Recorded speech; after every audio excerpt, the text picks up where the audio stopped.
प्रयागराज में लोगों ने प्रोटेस्ट किया तो आपने आफरीन फातिमा के घर को तोड़ दिया, पूरे घर को तोड़ दिया। क्या कहा उत्तर प्रदेश की सरकार ने कि इसका बाप और ये जिम्मेदार है? क्या कोर्ट किस लिए है? फिर बताओ आप, अदालत किस लिए है? जज किस लिए है? पुलिस किस लिए है? अगर तुम तय कर लोगे 15 दिन से नुपुर शर्मा गिरफ्तार नहीं होती और हमारे खिलाफ जजमेंट दे दिया जाता है कि तुम मेन आदमी हो, तुम्हारे घर को तोड़ दिया जाएगा। और घर को तोड़ रहे हैं। और ये मीडिया के लोग, जो इंग्लिश चैनल है न्यूज 18, वो क्या कहता है? वो क्या कहता है कि आफरीन फातिमा के घर से, आफरीन फातिमा के घर से एक पोस्टर निकला। पोस्टर पर वो रिपोर्टर दिखा रहा है, अंग्रेजी में लिखा है, when injustice becomes law, rebellion becomes a duty.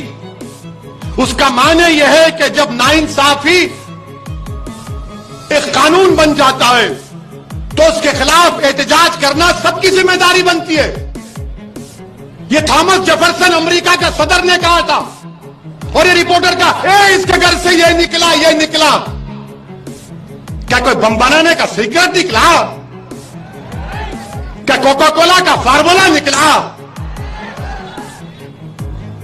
वही बात, when injustice becomes law, rebellion becomes a duty. ये कौन लिखा था मालूम आपको? महाराष्ट्र के ex chief minister Devendra Fadnavis की पत्नी ने ट्विटर पर लिखा था।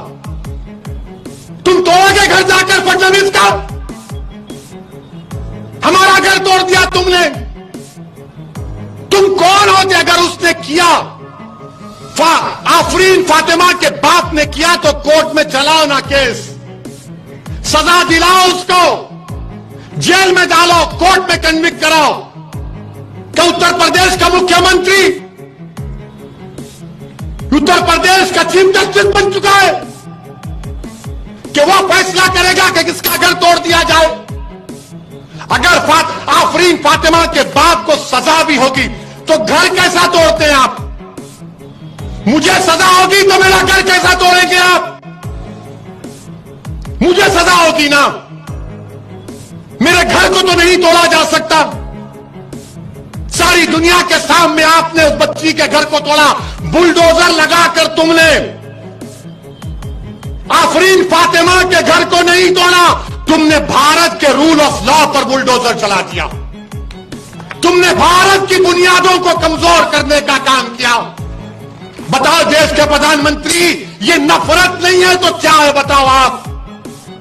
अगर वो जिम्मेदार है तो चलाओ ना कोर्ट में केस। अच्छा, घर किसका तोड़ते हैं? उस बच्ची का घर तोड़ते हैं जो उसके बाप को मुल्जिम करार दे रहे हो। बाप का घर नहीं है, उसकी बीवी का घर है। बोलते इलीगल बनाया गया। तो क्या 6 साल से यूपी में बीजेपी की सरकार सो रही थी? और आपने क्या किया? पत्थर फेंके, घर तोड़ दिया। जब भाजपा के एक मंत्री टेनी, उनका बेटा बाप की गाड़ी से 6 लोगों की जान लेता है, सुप्रीम कोर्ट उसकी बेल कैंसिल करती है, तो भाजपा के लोग अजय टेनी का घर नहीं तोड़ते, आफरीन फातिमा का घर तोड़ते हैं। बताओ भेदभाव कौन कर रहा है? अजय का घर है तो नहीं तोड़ा जाएगा, फातिमा का घर है तो तोड़ा जाएगा। ये कौन सा इंसाफ है? ये कौन सा इंसाफ है? बताओ आप। उसका नाम अजय है तो घर नहीं टूटेगा। 5 लोगों की हत्या का इल्जाम। ये सबका साथ, सबका विकास, ये ढकोसले वादे। इसीलिए मेरे अजीज दोस्तों और बुजुर्गों, इस नाइंसाफी के खिलाफ आपको आवाज उठाना है। हम देश के प्रधानमंत्री से अपील कर रहे हैं, ये बुलडोजर जो आप घरों पर चला रहे हैं, एक समुदाय के घरों पर चला रहे हैं प्रधानमंत्री, देश के संविधान को आप कमजोर कर रहे हैं। ये देश चलेगा तो संविधान से चलेगा, तो फिर बंद कर दो अदालत को, ताला लगा दो अदालत को, जजों को कह दो कि अदालत मत आओ, क्योंकि मुख्यमंत्री तय करेगा कौन मुल्जिम है। क्या जरूरत है अदालत की? फिर क्या जरूरत है पुलिस की कि तुम अजय के घर को नहीं तोड़ते और फातिमा के घर को तोड़ते हो? तो याद रखो, शहजादी जन्नत का वास्ता देकर कह रहा हूं, अल्लाह शहजादी जन्नत के सदके में जालिमों को शिकस्त देगा इंशाअल्लाह ताला।